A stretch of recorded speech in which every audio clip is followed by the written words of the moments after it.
अस्सलामुअलैकुम वरहमतुल्लाहि वबरकातुहू। अल्लाह तबारक व ताला दे सोहने ते बाबरकत नाम तो शुरू करना जेड़ा तमाम जहाना दा मालक है। ते मेरे बेलियो ते सजनों ते साथियों की हाल चाल है थोड़ा। मैं उम्मीद करना कि तुसी सारे ठीक ठाक होसो ते अल्लाह ताला थोड़े ते हज़ारा नेमतां ते बरकतां दा नज़ूल फरमाए। चलो अज दी कहानी अज दी गलबात कुछ इंज बेलियों ते सजनाओ। एक ईरान दे विच बादशाह हुंदा है ते वह बड़ा रहम दिल ते बड़ा चंगा ते अच्छा बादशाह हुंदा है ते अपने मुल्क दा जिहड़ा निज़ाम है बड़ा आला किस्म दे नाल चलांदा है। ते जदों जनाब वो हुकूमत बड़ी अच्छी करदा है ते उनदे बादशाही दे अंदर वज़ीरां दे विच इक उंदा होर वज़ीर भी हुंदा है। वो भी बादशाह तरह बड़ा काबल ते ज़हीन हुंदा है ते वो भी बड़ा रहम दिल हुंदा है। ते बादशाह जिहड़ा है ना उस वज़ीर दे बारे बड़ी अच्छी राय ते सोच रखदा है ते दिलचस्पी लैंदा है। ते जनाब हुंदा कि ये जिहड़ा बादशाह है उनदे कोल औलाद कोई नहीं हुंदी ते उनदा दिल हुंदा है भी ऐ जिहड़ा मेरा वज़ीर बड़ा काबल ते नेक ते अच्छा है ना, रहम दिल है, इनू मैं बादशाह बना देवां।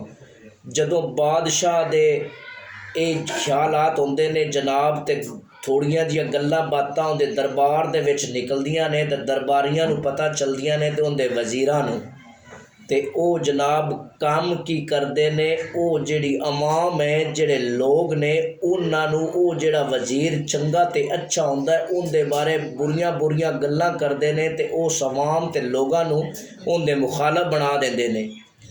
ते जदों उनके मुखालफ बना देंदे ने ना ते ओह जिहड़ियां गल्लां उस वज़ीर दे खिलाफ अवाम दे कोल होंदियां ने ओह भी उड़दियां उड़ांदियां जनाब बादशाह दे कचहरी अंदर बादशाह दे दरबार दे अंदर पहुंचदियां ने ना।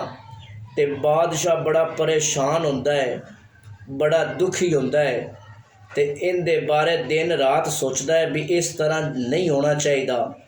ते उनदे दुखी होवन तू ते परेशान रहन तू ओह जिहड़ा वज़ीर हुंदा है ना उनदा नाम हुंदा है अदील।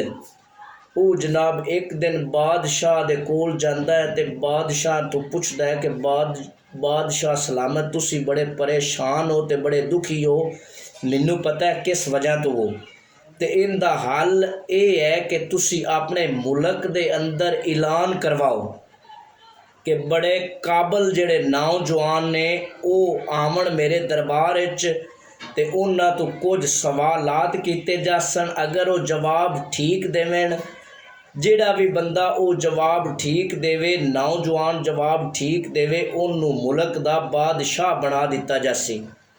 ते जनाब बादशाह नू उस वज़ीर अदील दी ये गल बड़ी पसंद आउंदी है ते बादशाह ऐलान करवा दिंदा है ते डेट रख दिंदा है। ते जदों डेट रखदा है ते वह दिन आ जांदा है ते उस दिन सुबह सुबह ही बड़ा गहमा गहमी ते बड़ा शोर हुंदा है ते हल चल हुंदी है। ते जनाब नौजवान लड़के आउंदे जांदे ने ते इकट्ठे हुंदे जांदे ने ते वह जिहड़ा बादशाह है ना वह एक बुढ़ा बंदा हुंदा है, उन्नू उस इंटरव्यू लवन वास्ते सवाल करन वास्ते रखदा है। ते टाइम शुरू हो जाता है जनाब उन्हां सारियां लड़कियां तो वह जिहड़ा बजुर्ग है ना वह बुढ़ा बंदा है वह सवाल करता है कि मेरा सवाल ये है भी दरवाज़ा जदों खोलिया जाता है या बंद किया जाता है तो ये इनकी आवाज़ क्यों पैदा होती है, ये आवाज़ क्यों करता है। तो जदों वो जनाब सवाल करता है तो बड़े सारे बंदे बड़े परेशान और लड़के नौजवान बड़े हैरान होंदे ने, कोई जवाब किवें दिंदा है, कोई जवाब किवें दिंदा है, बरकैफ ठीक नहीं देंदे। जे थोड़ा जिहा वक्त गुजरता है तो एक उन्हां विचों ना बड़ा खूबसूरत नौजवान आंदा है तो वह जनाब ना बजुर्ग दे कोल ते बाबे कोल आके उस बुढ़े बंदे कोल आके जवाब दिंदा है कि दरवाजे की जदों आपां खोलने आए या बंद करने हैं तो वह जिहड़ी आवाज़ आउंदी है ना दरवाज़ा कह रहा होंदा है कि तू कौन है आवन वालिया। जदों जनाब वो ये जवाब दिंदा है ना तो सारी जड़ी मजलस वो दरबार लगा तो बादशाह भी बड़ा खुश होंदा है भी इस नौजवान ने जवाब बड़ा चंगा दिता है तो अच्छा दिता है। तो दूसरा सवाल वो बुढ़ा बाबा ये करता है कि बंदे दे सिर ते वाल टोटल कितने ने। तो जदों दूसरा सवाल करता है तो वह बंदा जिहड़ा है ना वो जवाब देंदा है कि बंदे दे सिर ते वाल जनाब 1 करोड़ ते 10 लाख ते 300 ते कुछ वाल ने, अगर थानू यकीन नहीं आउंदा तो गिन लो। जदों जल्दी ना जवाब देंदा है ना तो वह बुढ़ा बंदा लाजवाब हो जाता है। तो जनाब उत्थे सारियां तालियां वज जांदियां ने भी इस बंदे ने, इस नौजवान ने जवाब बड़ा सही दिता है तो चंगा दिता है, इस तरह ही होना चाहिए। तो वह जनाब सारे वजीर ते जेड़ा बादशाह है वह सारे मुतफिका तौर पर उस बंदे नूं बादशाह वास्ते चुन लेंदे ने।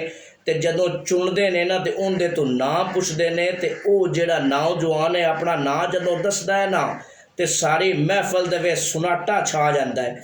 वो आपदा जनाब नाम दसदा है कि मेरा नाम आदिल है, तो अपना जेड़ा जनाब उन्हें मेकअप किया होंदा है वो उतार दिंदा है।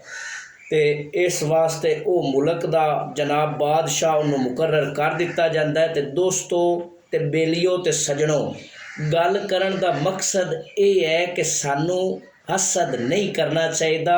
हसद की वजह तो हालात बड़े बंदे दे खराब हो जाते ने। वो आखदे ने ना कि हसद जेड़ा है ये नेकियां नू इस तरह खा जाता है जिस तरह लकड़ी नू गुण खा जाता है।